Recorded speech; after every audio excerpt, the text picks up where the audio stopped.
Have you ever wondered what could push someone beyond the boundaries of morality? In today's video, we delve into a tragic story. A wife, a murder, and a shattered life. But was it simply desperation or a carefully concealed plot? The suspense and mystery of this case will keep you on the edge of your seat. Don't forget to hit the subscribe button now to never miss thrilling stories like this and to unlock exclusive content made just for you. I'm turning myself in. I'm sorry. I'm turning myself in for killing my husband. 911, the address of your emergency. Yeah, I'm turning myself in.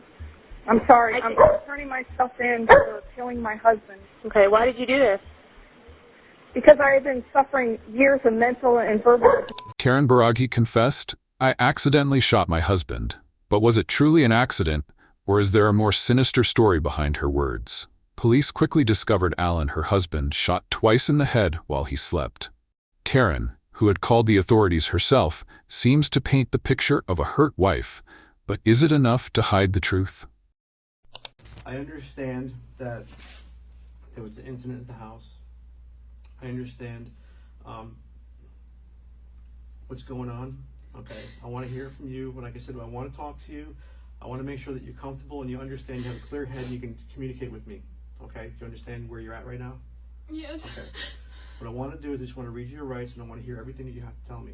Okay, so I want to make sure we're all on the same page. Okay, you have the right to remain silent. You understand that? Yes. Anything you say can and will be used against you in a court of law. Do you understand that? Yes. You have the right to talk to a lawyer and have him present with you while being questioned. Do you understand that? Yes. If you cannot afford to hire a lawyer, one will be appointed to represent you before any questioning if you wish. Yes. You can decide at any time to exercise these rights to make and not answer any questions or make any statements. Do you understand that? So anytime you feel uncomfortable, you just let me know. Okay. Okay? Do you understand what I just said to you? Yes. Okay, with your rights in mind, I'd like to talk with you about what happened. Is that okay with you? Yes. Okay. What I want to know first, what I was told first already, is the deputies responded to your house. You lived at what address? Can you raise your right hand for me? You swear that everything you're saying is the truth, so help you God? Okay. During questioning, Karen revealed that she and Alan had been separated for 3 weeks. She described feeling threatened emotionally and verbally. Yet, a striking detail emerged. Karen had purchased a gun just 3 days before the incident. Could this have been a premeditated plan rather than a spontaneous act?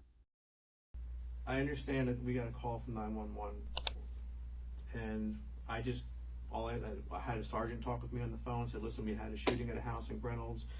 There's a guy by the name of Alan. There's a woman that lives there by the name of Karen. There was a shooting at the house. Your parents came over. They said something to me in front of the house. And I just wanted, and basically they said that, what happened? I already know what happened. I just want to know why and what happened at the house. You want to know the whole history? Well, just what happened today, first, for starters. So I know what they're doing out there, because we're at the house and we just, we're looking to see what happened. Well, today is that he called me early this morning, and we both had paper You up. say he. Yeah, my husband. His name is Alan. Alan, and what is his date of birth?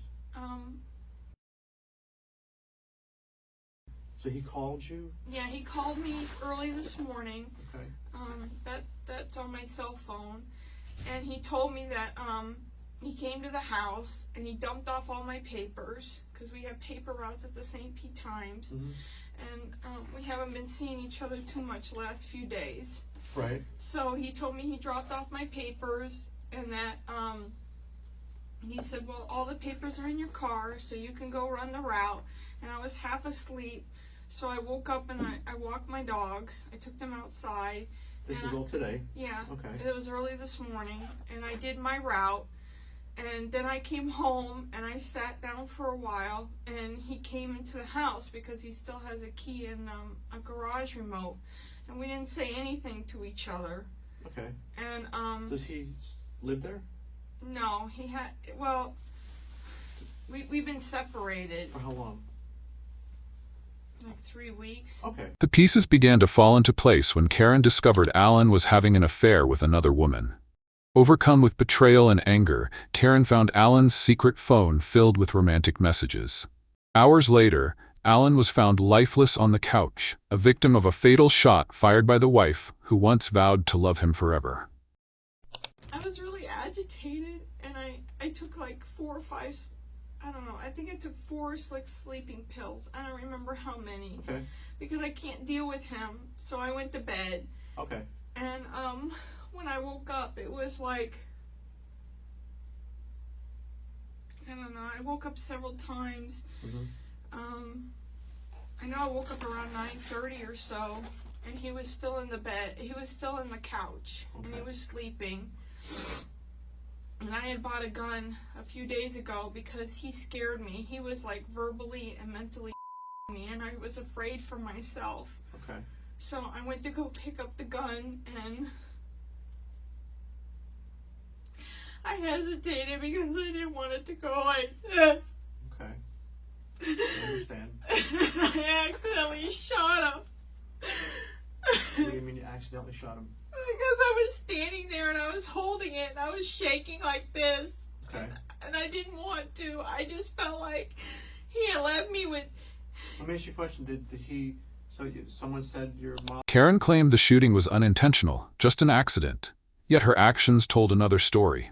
She held the gun, placed it close to Alan's head, and pulled the trigger. Was her trembling hand a sign of regret, or merely a mask for her cold-blooded intent? Said something that he just left you for another woman or something? Yes, he left me for a woman at the building. Okay. She does the paper. She's a what they call a PC. She's a product coordinator, and what's her name? Dory. I don't know her last name. Where does she work? She works at the St. Pete Times. Here? Yes. Locally? Yes. How old is she about? I think she said she was 36. Okay, you met her before? Yes. Okay. We've all known each other for so years. He just recently left you for her? Yes. Okay. And he told me. And I want you to be honest with me here, Karen. I want you to be honest with me on everything that you're saying. Yes. So that's what. So, he just recently left you for another woman. What made you take the gun out today? You pointed it at his head or his chest or what? His head. Okay. How close were you to him? How did you hold the gun? Like right Now, to his head. Can you describe the gun for me? It's a revolver. Okay. And Does it have a name on the side of it or anything, or does it have a name? It says Taurus. Okay. Where did you buy it from? Golden Pond on County Line Road. When did you buy it? 3 days ago. Although Karen claims that she shot him accidentally, this is absurd to believe. Has he recently? No, I'm just being honest with. I mean, just getting some information. Has he recently hit you or made any death threats or anything like that, or just basically been arguing? Verbal threats.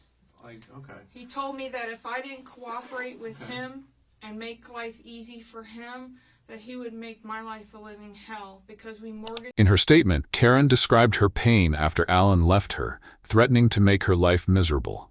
But does desperation justify murder?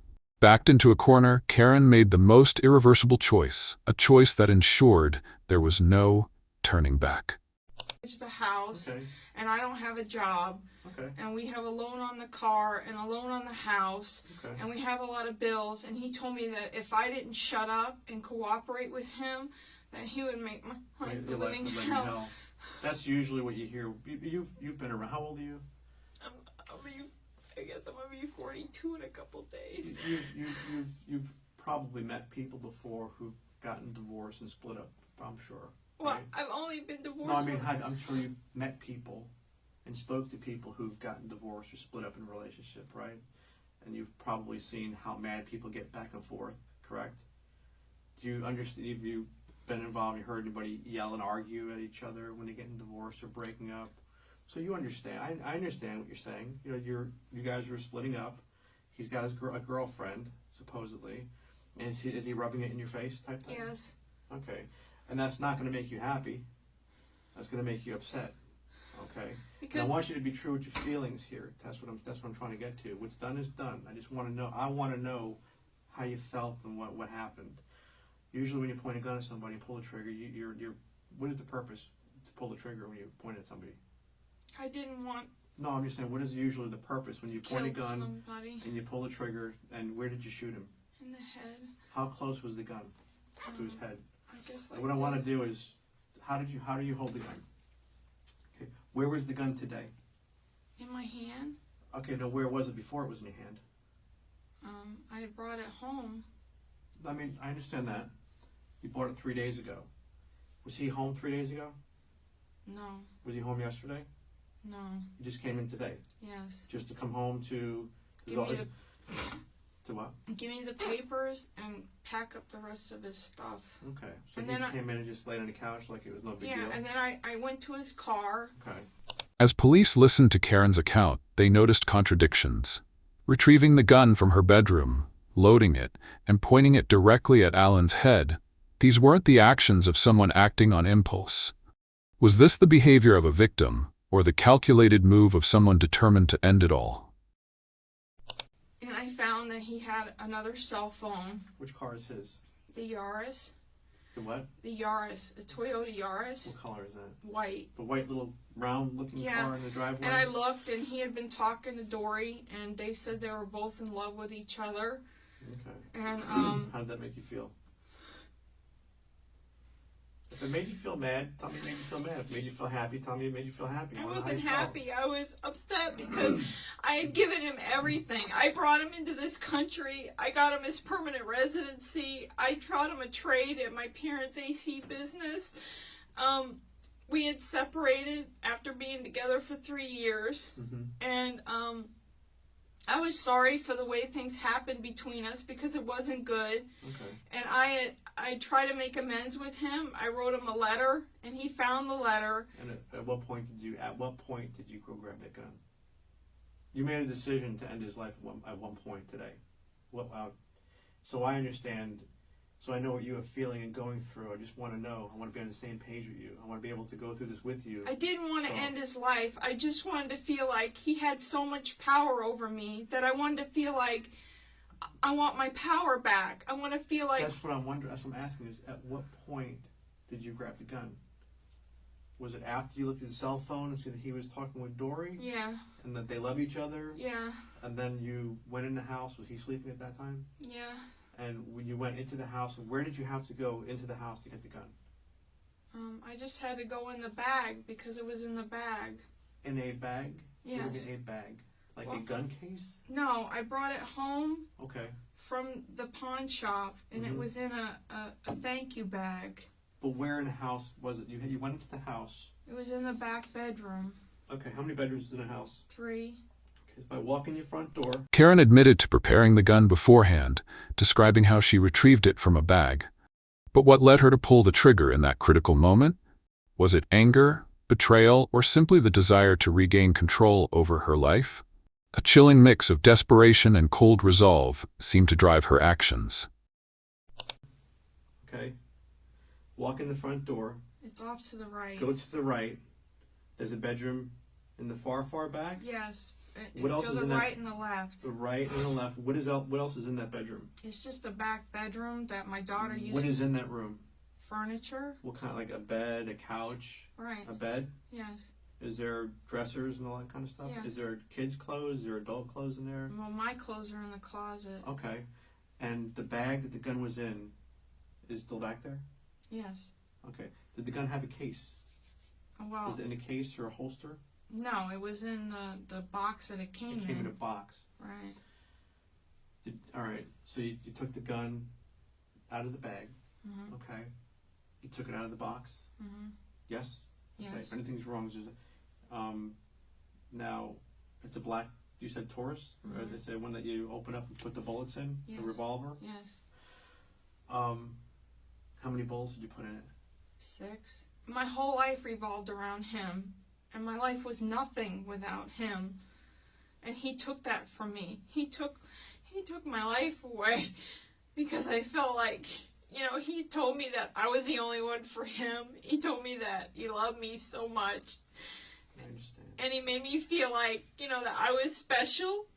And he told me that for the last couple of years, he's been lying to me, and he never felt like that he just went along with what I wanted to do. And like 3 weeks ago, he's telling me he loved me, and he was hugging on me. And then he tells me now he's in love with somebody else after knowing her for a couple of weeks. As the investigation unfolded, Karen revealed feelings of loss and helplessness. Her husband, her life, and her sense of worth slipping away. But instead of confronting the situation, she chose violence, pulling the trigger and ending Alan's life. This wasn't an accident. It was despair turned to deadly action. When you first came in here, you said, I shot him accidentally. But let me explain something to you. Okay. I want you to be honest with me, and I want you to be honest with everybody, okay? And I don't want you to lie to me, and I don't want you to lie to anybody else. No. I want to be able to leave here and explain to somebody else what happened. Okay. And I want you to be able to say, yes, exactly what I said, and that's exactly how I felt.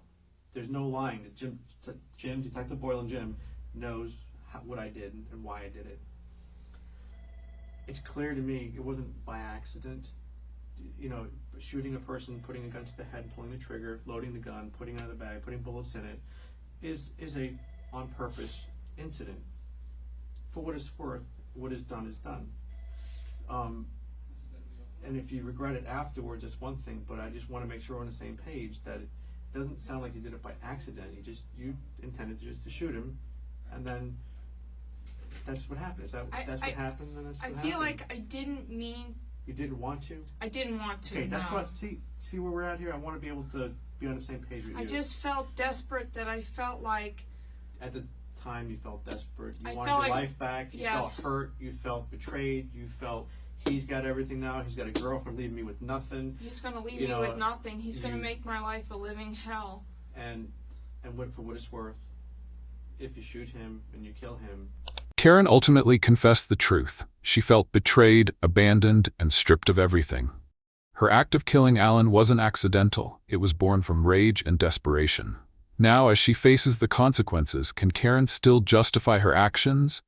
Or will she be consumed by the guilt and fallout of her choices? He does not get the upper hand. I didn't want to kill him. I just wanted to feel like I had my power back. Okay. Because I felt like he had taken so much from me. Okay. That I felt so desperate that I had to do everything he wanted or everything he said, or else if I didn't, he kept telling me he was going to make my life a living hell. Okay. And he had so much over my head. Like when we mortgaged the house. Okay, we're talking about financial stuff and, Yes. and struggling with money and everything. I had no job. But okay, and I understand that, and that's pretty much what I was talking earlier when I asked you. You met people in the past who've had relationship problems and they've gotten divorces and they're always yelling at each other, and the wife says, I'm going to make your life a living hell, and the husband says, I'm going to make your life a living hell, and they fight with the kids, and they fight with child support and the cars and who owns the house and who's got, and we all know how that goes. You know how it goes, I know how it goes. Okay, that's the kind of living hell you're talking about, right? That he said. Karen Baragi sits before the detectives, explaining she didn't want to kill Alan. She just wanted to take back control of her life. But how did desperation turn into such a brutal act? In her chaotic mind, she felt pushed to the edge, believing that Alan had stripped away everything she once held on to. Is that what you're referring to? Going to make your life a living hell. He wasn't threatening to kill you or run you over with a car. Are we on the same page, or? He basically made me feel like that if I didn't shut up and do everything he said, that I would have nothing by the time he got done. Okay. He's on the couch. Okay. You take the gun from the back room. You take it out of the bag, out of the box. How do you open the gun up? Well, they showed me how to put the bullets in. Do you use a little slide and the whole cylinder pops out? Yes. Is that what it was? Yes. Take the bullets out of a box. You said how many bullets you put in there? 6. 6.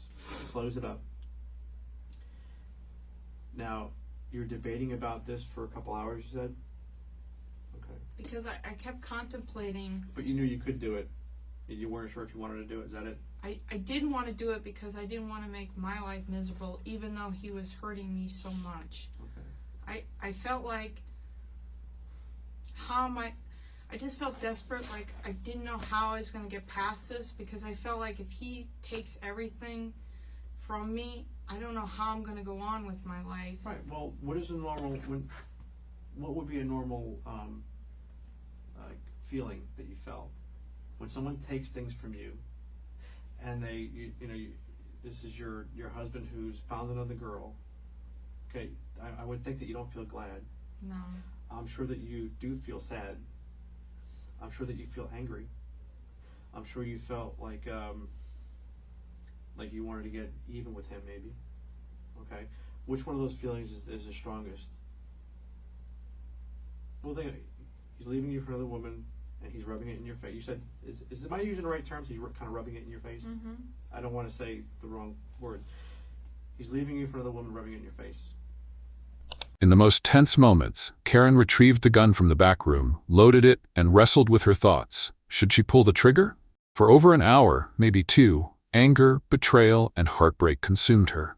Finally, she stepped into the living room, where Alan lay asleep, gun in hand. Okay. Yes. What is the right feelings that you had on that? Would it be happy, sad, angry, wanting to get even? I would be desperation. I felt like if he had left me because things weren't working between us, Right. I could understand that more than him telling me that he's in love with somebody else. Okay. Because I felt like this had been going on longer than what he told me it was going on for. When you walk over to him, okay, I took a quick peek in the house. Okay, all right, I saw him. All right, from where I was standing, I could see him on the couch to the left, and from where I was standing, I saw a gun on the countertop. Right on the countertop. Just walking in the kitchen. Is that the gun you're talking about? Mm-hmm. Okay. I know that he's facing the TV set. Okay, he was sleeping. Mm-hmm. The TV set was on. Mm-hmm. Did you come in front of him, or did you come behind him? Because you have to.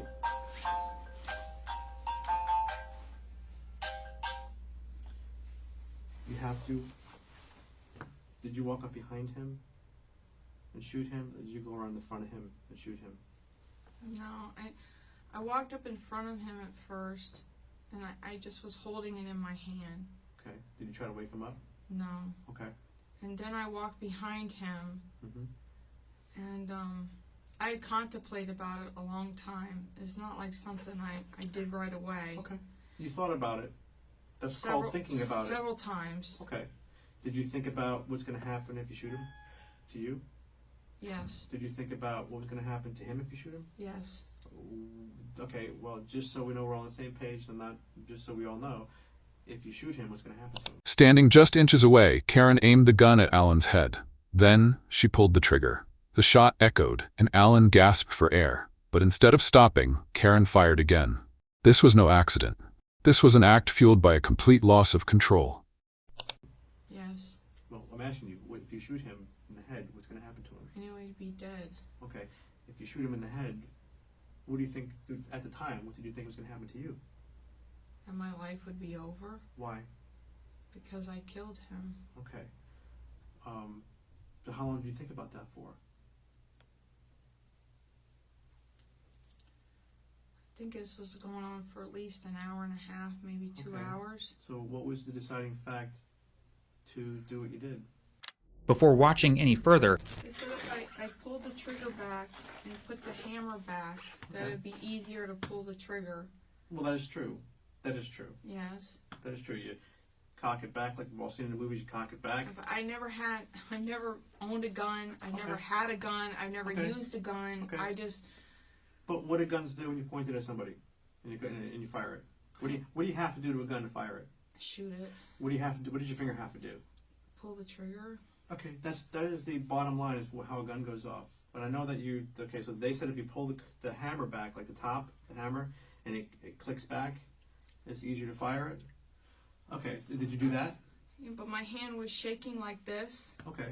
and No, I'm saying, did you pull the trigger back? Did you pull the hammer back? yes, Okay. and I kept thinking about it and thinking about This it. is his head. Okay. This is for what it's worth. I don't know how far away you were. This is the back of the couch, correct? Yes. Okay. This is about the back of the couch. So he's on the couch laying down. You're left-handed. Yes. You picked the gun up. Yes. You cocked it back. Yes. Could you do this with your hand, like it's a gun? Moments after the final shot, reality struck hard. Karen panicked, pacing aimlessly around the house, muttering, "What have I done?" Yet amid her fear, she admitted to feeling something unusual, a fleeting sense of reclaiming the power she believed Alan had stolen from her. Okay. Could you show me how far away the gun was to his head? I was like You this. put it like right up to his head? Yes, and I was shaking like this. Okay. Because Did you have your finger on the trigger? somewhat. Okay. And then it went off. Yeah, and I was scared that it went off. Okay. Well, so it goes off. What happened when it went off? That he Well, it was gasped. loud, number one. Yeah, and he gasped. So you shot him in the back of the head. Yeah, and I was freaked out because I didn't know what I did. I mean, it's like until something happens to you, Reality just it hit. sits in. Right. And, you know, you think about things and you think, well, what if they could happen? And then when it does happen, you're like, you know, like that. Okay. And I was scared. Okay. And, I mean, see, I'm shaking. That's when you can tell her. I was like, oh my God, oh my God, oh my God. I really did do it. You did it. Right. And I was scared. I was like, I did do it. And I didn't want to do it, but I did do it. And I was scared. Right. What'd you do? I was hyperventilating. What'd you do? I guess I shot it again. You shot it twice? Yeah. Okay. And I put the gun down. Okay. Okay. I'm just thinking about it. You shot him again? You shot him twice? Yeah, it makes me hyperventilate because until something, you think you know what's going to happen. Right. And then when it actually happens, just the shock comes over you like, oh my God. Why'd you shoot him a second time? I don't know. I was Did you freaked pull the out. trigger back a second No. time? No. You shot him in the head once. Yeah. Back of the head. And then he gasped. Yeah. And then did he move? Karen fled to her parents' house, where she broke down and confessed. They were in shock, unable to believe what she had done. In a moment of urgency, they drove her back to the scene of the crime, forcing her to confront the grim reality of her actions. No, he just gasped. And then you fired it again. Yeah. Same. How close was the second one? I don't remember. I was just so freaked out. I was just like, oh my God. Like, Okay. oh my God. You did it. Right. Oh my God. You did it. Yeah. So where did you go right there? Do you remember putting the gun on the counter? Yeah. Was there anybody else home? No. You put the gun on the counter? Yeah. Right away? How long did it take you to leave the house or go anywhere? I don't remember. I was pacing. I was freaking out. I was just kept saying, oh my God. Oh my God. Oh my God. I don't know what to do now. Oh my God. Did you change your clothes at all? You're in the same clothes right now that you were in? Yeah. You were in the same, Yeah. Yes? Yes what? Yeah, I was in these clothes. It's right here. And I was kept saying, oh my God, oh my God, oh my God, I don't know what to do now. I don't know what to do. I don't know what to do. I'm so scared. I don't know what's going on. I don't know what to say. I don't know what to do. I just felt like it was... What did you do? I eventually called my... I just went to my parents' house. Okay, where do they live? On Winter Street. Okay. Because they had known everything that has been going on for 12 years, so... What did you tell them? I told them, I said, please sit down. And my mother was so scared. And I told her, I said, I'm so scared. I said, I know I'm a big disappointment to you. And I said, it's just driven me to the point where I couldn't take it anymore. And what did you tell them? And I killed him. And I was sorry that I did it. And I said that I even though I felt like I was having power, I didn't want to do it. I just wanted to tell myself that I had my power back and that he wasn't going to take power from me anymore. Did you feel like you had your power back at that point? No. Okay, because it was reality, right? Yes. What did your parents do at that point? Back at the house, with Alan's lifeless body still on the couch, Karen called 911. Her confession was filled with regret and confusion. Yet while she portrayed herself as a victim, one must ask, was this true remorse or merely an attempt to escape the harsh truth that she had deliberately killed her husband? My mother went back inside the house and she told my father. And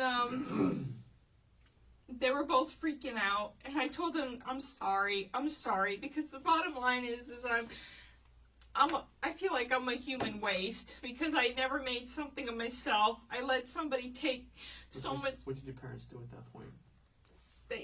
They sat down for a minute. They wanted to know what happened. They couldn't believe what I was telling them. Did you tell them what you told me? Yes. What did they do? When did you call us?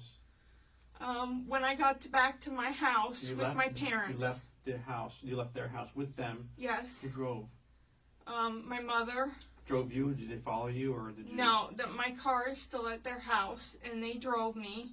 And my mother drove. My father was in the passenger seat. You got back to your house, and you showed they saw Alan on the couch. Did you see him again? And Had he moved at all? it was so surreal Okay. that I couldn't believe what I actually done. I mean, even though I know the difference between right and wrong, I know. it was so shocking to me that I could actually get to that point. When did anybody call us, and who called us? My parents, when they got to my house and they realized that, I guess the reality had sunk in, my mother said, you better call 911. I called my friend Diane first. Okay. And I told her to stay in touch with my mother, that, Did you tell Diane what was going on? no, I just told her that, Karen continued to paint herself as the victim, blaming Alan for taking everything from her. But the facts speak otherwise. She had betrayed him, destroyed their marriage, and ultimately chose to take his life in a fit of rage. In this story, Karen isn't just the murderer. She is the author of her own tragic downfall. things were really bad, and I said that, you need to stay in Okay. contact with my mother. But who called us? So I'm asking, who called the sheriff's office? I did, And did you talk to the dispatcher? yes. What'd you tell him? I told him that I shot him. Okay. And I killed him, and I didn't Alright. want to do it, but All right. it's like it's so surreal. The whole 3 weeks for me has been so surreal that I feel like my whole life has been taken from me, and I feel like such a piece of human waste that I feel like without him I was never gonna amount to anything. If anyone is responsible for ruining Karen's future, like she says, You took how many couple sleeping pills this morning? I think like between 4 and 6, Okay. All right. and I've been drinking Well, how much have you had to drink? half a bottle of. So I can barely even smell anything on you. It's a grape schnapps. Oh, grape schnapps. A half a bottle at least. Okay. Like when you say grape schnapps, like a bottle of schnapps, like A regular bottle. Oh, okay. Oh, is it wine? No, it's schnapps. It's okay. liqueur. I bought Okay. it. I bought it yesterday, Okay. and I've been drinking about a bottle a day for the past, I don't know, Okay. week or so, All right. because Okay. I didn't know how to deal with what he was telling me. All right. I'm not gonna lie to you. On what's going on. Yeah. You will be arrested. Yes. Okay. You're already aware of that. Yes. Okay. You thought about that for a while, like you said. In her next statement, Karen admitted to taking 4 to 6 sleeping pills and drinking half a bottle of schnapps before everything unfolded. But what shocked the detectives more was her focus, not on the crime or its consequences, but on her dogs. While the police were piecing together the murder, Karen's only concern was ensuring her 7 dogs were safe. A response so misplaced, it raises more questions than it answers. We still have, basically, what we consider a crime scene Mhm. out the house. Mhm. We're going to be going through the house, and you have absolutely no problem with us going in and out of the house, correct? No, I'm just worried for my I know. dogs. Okay. I'm worried for my dogs. How many dogs do you have? I had 7. Just please You don't. have 7 dogs in the Please, house? What yeah. kind of dogs? All different breeds. Okay, well, does your mom and dad, for Yeah, right now... please tell me they're not going to go to animal control and my Does your- parents are going to take Oh, them. here's the thing. We're with your parents right now. Okay. We're with mom and dad. Mom and dad are fine. Okay. We'll let mom and dad know that mom and dad need to take care of the dogs. And my friend We Diane. have no reason to... No, we like animals too. We like animals. We like dogs. And Diane Aldridge. Her number is Wait. Alan left me for Dory, because she knows Dory too. Let me ask you a question. And then be going to be as honest as you can with me. Did you do anything bad to Dory? No. Did you have any intentions on doing anything bad to No, Dory? I just tried to talk to her as a friend because I felt like, We want to make sure we can call Dory right now and make sure Dory is alive and healthy. yes. Okay, but you don't know how to get a hold of her. No, She works at St. Pete Times, yeah, delivering papers. no. Works right here on 50. Yeah, she's a product coordinator. Product coordinator on 50. I tried to talk to her about Alan, and she first she made it seem like that, you know, her and Alan were just going to be friends, and then he was going to work things out between me and him. And then You saw the text today anyway. You saw the phone messages, right? he said, "I love you." I mean, she said, "I love you."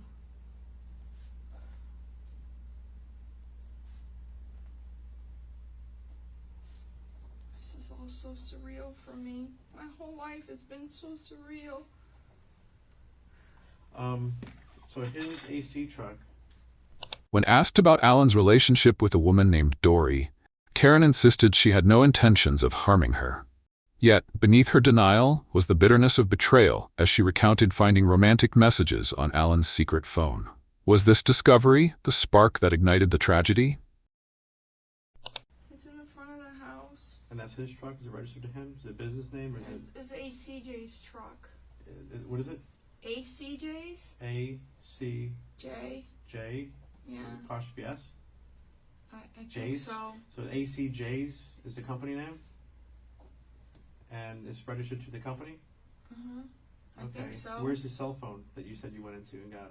His cell phone, his new cell phone is in, both cell phones are in the car, in the Yaris. And his car, his white car. Yes. That's the car you went into today to saw the cell phone messages? Uh-huh. What do you call that car? Is that what, an R's? Yaris. What? How do you spell that? I think it's a Y.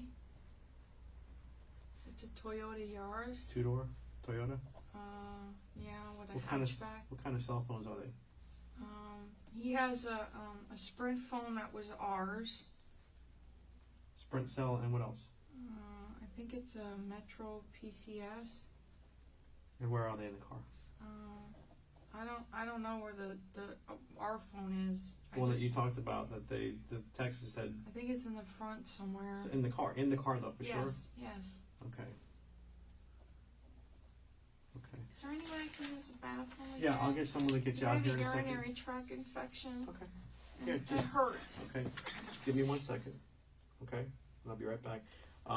Because of the fact we have a crime scene at the house, we have to, what they do is called a GSR's gunshot residue. It's a little swab they do on your hand. We have to do that with you, okay? Okay. Also, we're going to have to take your clothes. We'll have something else that you can wear. Okay. Okay, you're okay with that? We'll have to have someone else just to remove your clothes and then put it's like a zip suit. We'll just put on you so you can have that, okay? All right. Will it, You'll be fine. I'm just asking you, even if I can't talk to my parents, I will will- somebody tell me what's I am going to be talking to your parents. I about will my be dogs too? talking about your dogs. We have another detective at the house with your dogs, with your parents right now. Police performed gunshot residue tests and collected Karen's clothes as evidence. But instead of facing the gravity of the situation, Karen remained fixated on her dogs, begging the officers to keep them from being taken away. This misplaced concern made one thing clear. Karen might not fully grasp the weight of what she'd done, or she's desperately trying to deflect. Okay, they're out there. I have to leave this room here to go talk with him, let him know what's going on. I mean, even if I can't talk to them, will somebody Right. let me know what's going on? I will let you know what's going on with your dogs in a little while. Your dogs are fine. My Your dogs are. Okay. They were all I okay, had. listen to me. Your dogs are fine. Let me speak with the other detective who does not know what's going on, so I have to go talk with him. I'll be right back. I'll get someone to take you to the restroom. Yes, thank okay? you. All right. Just one more time, raise your right hand. Is everything you just told me the whole truth? For the truth help you God? Yeah. Hi, Karen. Am I gonna have to take a breathalyzer or anything? I don't know. I don't know. 'Cause I've been drinking some. This is so surreal. I just can't believe it.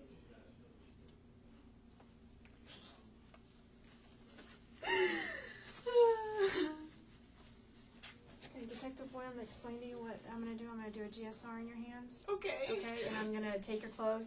I'm going to give you this white paper to stand on, to undress on. Okay. Okay, and then I'll give you this white tie-back suit to put on after I take your clothes, okay? And when I will be able to use the restroom? Yeah, after, yes, after I do all that, I'll take you in there and you can use the restroom, okay? Okay.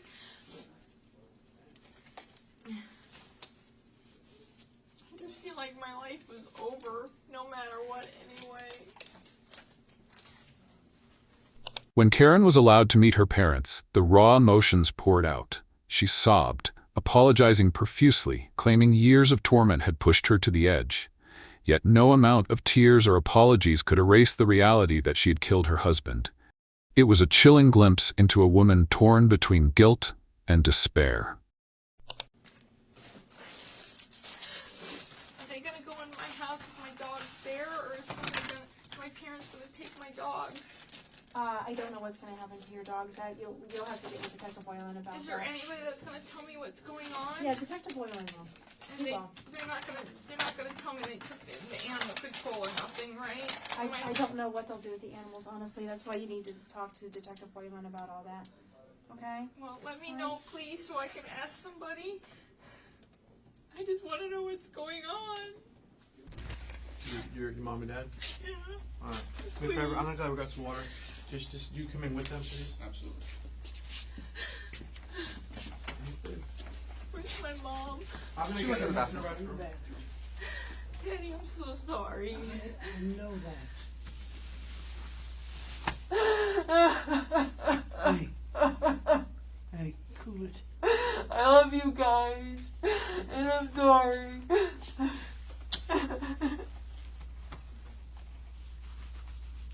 You sit down, man. She done talk to your friend Diane. Just tell. Can I see my mom a second? Yeah, she'll be right She'll in be the right out. Bathroom, honey. You good? Yes, Sir? Sir, if you come on out. I just want to talk to her for 1 Should minute. she's out of the bathroom, I'll bring her over, okay? Thank you.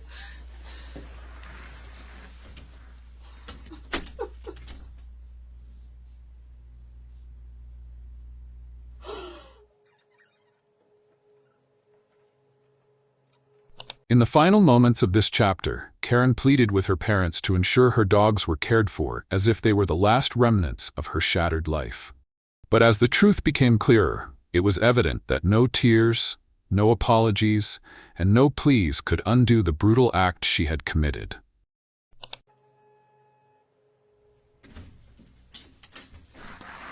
I'm gonna give you just a few seconds, okay? Okay. I just got a hold of Diane with. So Diane's gonna take the dogs? Yeah, Her and she's- Barbara. No, she's gonna get a hold of some people and I'm gonna call her and she's gonna go to the house. Tell her to keep Dudley and Snickers, please. Okay, And I will. Gretzky. Okay, Okay. yep. Will you? Am I ever gonna be able to contact her ever again? Oh, sure. Because Absolutely. they're the only ones that are gonna know what's going on. I'm worried about you guys and Jamie. I know. Don't worry about Jamie. I take care of Jamie. Are You you know guys that. gonna be okay? Yeah, we're gonna be okay. Because I'm sorry. I know you are. You know, I I've know. been tormented for years. I know. All right. Maybe get some help you need, okay? That's the thing. You gotta accept it. Accept your help, Okay. okay? She's Make gonna sure go. my dogs are gonna be okay. Yeah, I Just will. promise me. I just got a hold of Diane a few minutes ago. All right, ma'am. She says, We'll okay. take care of everything. Okay. As long as they get the dogs, Don't we can- worry, I love you. I love you too. Okay. Nana, we just have a seat right there and we'll wait for you, all right? Karen later reached out to Alan's mother, Rosemary, seeking forgiveness. Though Rosemary accepted her apology, it could never bring Alan back. 2 years later, on March 29, 2013, Karen was sentenced to life in prison. A tragic and inevitable end to a story rooted in betrayal, rage, and despair. For her actions, Karen Baraji cannot escape the judgment of the law. A life sentence has been handed down, closing the chapter on a tragic story filled with pain. However, it also serves as a sobering reminder for us all. Anger, betrayal, and a loss of control can lead to irreversible consequences. What are your thoughts on this case? Do you think justice has been served? Share your opinions in the comments below. And don't forget to hit the subscribe button today to ensure you never miss thrilling stories like this, along with exclusive perks coming your way soon.